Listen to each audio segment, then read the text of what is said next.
Hey guys, it's Donna Massenberg, and today we'll be looking at my own personal story titled A Damn Typo and comparing it to an FI rated titled Who Am I and Who Are My People.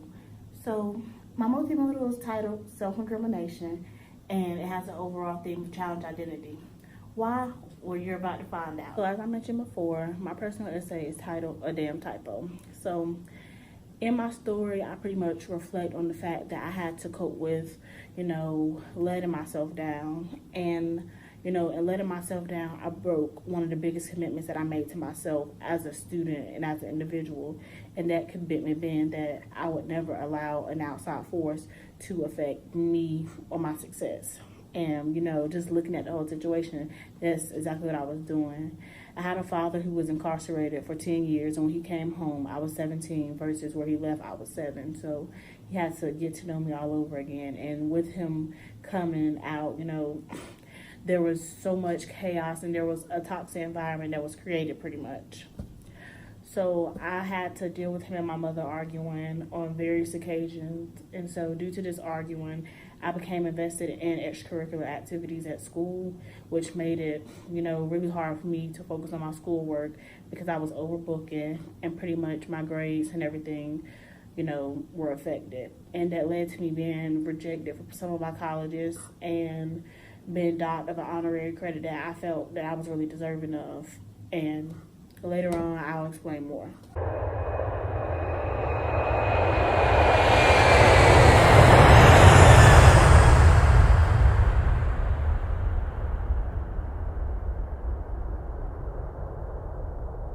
So in regards to the quote from Who Am I, Who Are My People, stating how we use physical, biological, and genetics to pretty much assert who's a part of a group and who's not relates to me because the difference between me and everyone else was my credit. It's what, put me above everyone else, what made me stand out. And, IB was meant to be rigorous. Not everyone could withstand the challenge of IB.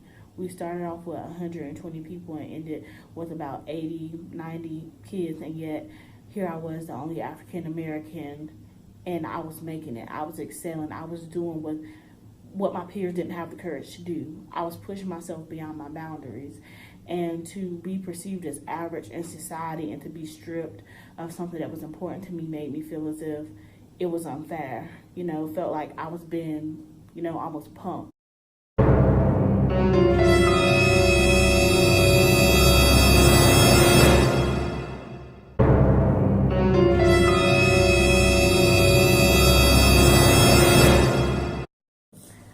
According to the MISO level, we always assume an identity no matter where we are. So in this particular case, I was a peer, I was a student. To my classmates, I was dominant, I was bold, I was outspoken.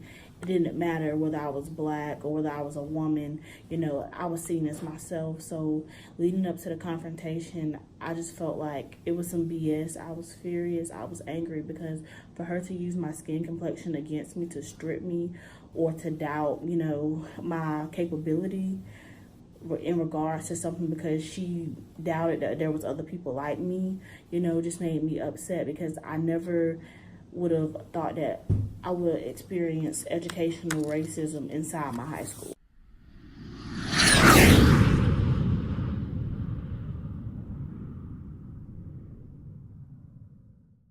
So in regards to the micro level also, this is like where reflection comes. This is direct interaction with yourself. So according to my story, this is where I began to analyze why this happened to me. I started to ask myself questions, trying to figure out, why this happened to me. I started taking different perspectives, and each time in every perspective, I could not come up with any other person to blame other than myself. And, I refer to myself as just another pigment girl in a seat. And I began to start to diminish my character based off this one thing that happened to me instead of learning how to take it, go with the flow, and then learning to grow from it.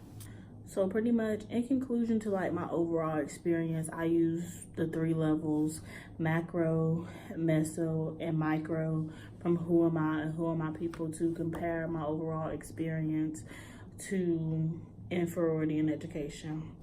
And pretty much my title, Self-Incrimination, came from the fact that even after looking at everything and considering all perspectives, I couldn't blame anyone but myself, for what happened to me. And I started to discredit myself.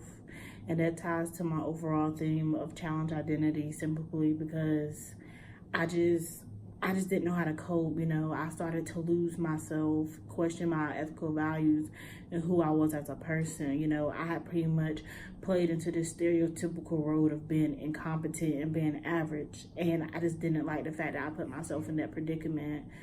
And moving forward, I just told myself that I would learn from it, that I would grow from it. And I pretty much swear by self-love and positivity only, because in life we go through things and you guys just have to grow from it. It'll hurt, but just shake it off and keep going. So that is the end of my podcast for today. And remember to love yourself. I am out.